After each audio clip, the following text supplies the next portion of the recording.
দিন আমি চাকরির সন্ধান করেছি, কিন্তু কেউ বিশ্বাস করে আমায় চাকরি দেয়নি।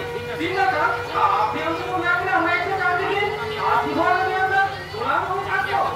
চাকরির হাতে মন হয়েছে, চাইলে আমি আপনার পায়ে ধরে অনুরোধ করছি স্যার। আমি আপনার পায়ে ধরে অনুরোধ করছি স্যার, আমার সংসার থেকে আমি বাঁচান। আমি অশিক্ষিত নই স্যার। ইউনিভার্সিটির ব্যাচেলর ডিগ্রি সার্টিফিকেটটা আমার সঙ্গে রয়েছে, দেখবেন স্যার।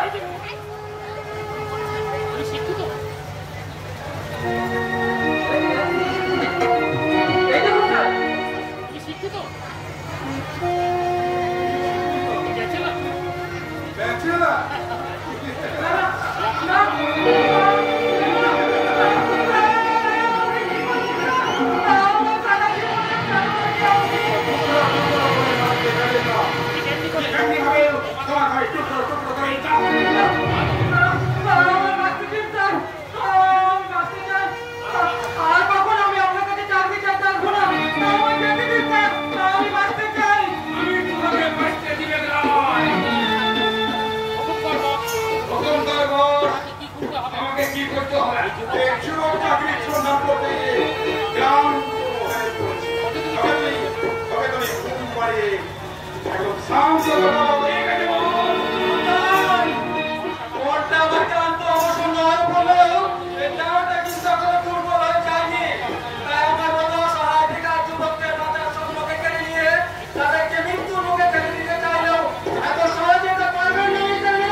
চাকরি যে হাত দিয়ে